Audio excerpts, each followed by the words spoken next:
So could a similar terrorist attack happen here at home? Joining me now, terrorism expert Steve Emerson. Steve, I want to talk about the growth in population of people moving to France from Muslim countries. You have these no-go zones. You have Sharia courts that they've allowed. I assume that the French, they wanted to be accepting and accommodating and have not insisted on assimilation. Has that played a part in this, and is this something we've got to be on alert for now? Well, certainly throughout Europe, Sean, you have no-go zones. When I was in Brussels a year ago, when I asked the police to take me to the Islamic zone or the Islamic community area, they refused. They say, we don't go there. This goes on in Belgium. This goes on in Sweden, in the Netherlands, in France. It goes on in Italy. I mean, it goes on throughout Europe. So there are no-go zones. Number two, as you pointed out, there are Sharia courts. I don't want you to rush through this, because no-go zone means no non-Muslims, no police, no fire, their own court system. So basically, these countries have allowed Muslims to take over parts of their country, entire portions and towns. These are semi-autonomous countries within countries in which the federal governments there have basically given up, surrendered their autonomy, surrendered their authority, and goes against the entire grain of what social democracy was after World War II, was to integrate everybody into a socialist, socialist democracy, which was really a pluralist experiment, which worked. And everybody was supposed to be egalitarian, or at least everyone was supposed to be equal in a pluralist society. What has happened, however, with migration of Muslims, and it's not all Muslims, the problem is the domination of Muslims within European countries, particularly in France, has been by radical Islamic groups, the mosques, the Islamic centers, and they infuse the Islamic population with a militant strain of Islam that teaches them the infidel has to be killed, and that the crusaders like the French and Jews and Americans have to be killed or punished like today.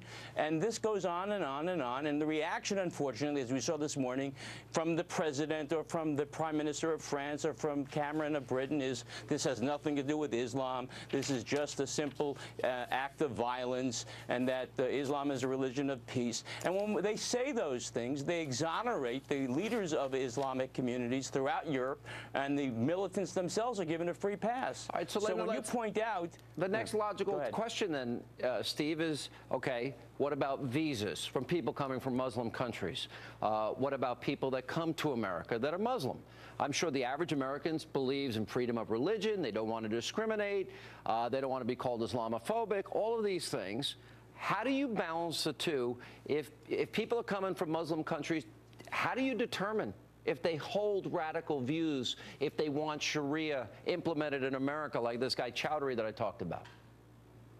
Well, you raise a very good question, because that's the role. You know, there are DHS officers planted, placed overseas in U.S. embassies in certain countries that have produced disproportionate numbers of terrorists, like in Egypt or in Saudi Arabia or elsewhere. Their role is to collect the intelligence on the visa applicants coming to the United States. The problem has been, under this administration, is that this DHS has specifically instructed DHS agents overseas to basically not do their job, to not collect this intelligence. And when the intelligence has been collected, to show that the applicants coming to the United States with the visas in hand have radical backgrounds, either connected to the Muslim Brotherhood, connected to the Taliban, connected even to ISIS, they've been told to look away. I can tell you that personally, having discussions with DHS officials and other agents from DHS who operate in an environment that's Orwellian.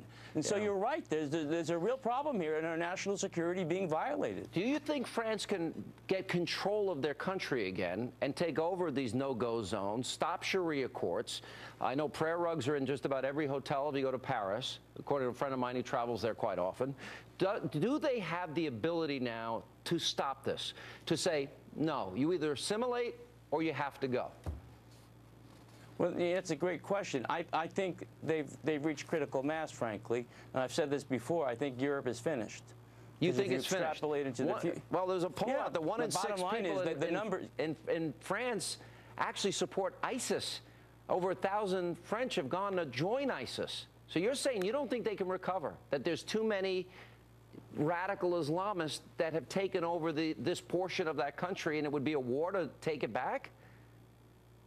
They wouldn't take it back. They refuse to take it back. You know, Sweden just engineered this artificial political coalition designed to stop any type of immigration prohibitions till the year 2022. So we're talking about a situation throughout Europe where there's a refusal to acknowledge the problem, and two, even if they did acknowledge the problem, what are they going to do if 6 to 7 to 8 to 9% constitute a serious radical threat? Not every single person, but within that percentage of no-go zones, where Sharia courts are, who are they hurting the most? They're hurting Muslim women the most. They're the ones who get subject to beatings, to death, to honor women that live in France are subject to Sharia. They're not subject to the laws of the country. That's the, not all Muslim women. A lot of, not if they all live in Muslim these, women, but the women, if they live in the no-go zones. Absolutely, you're 100% right. Yeah, all right, Steve. You're 100% right. That's the problem. All right, that's a big problem and a warning, I think. All right, coming up, John Boehner taking revenge.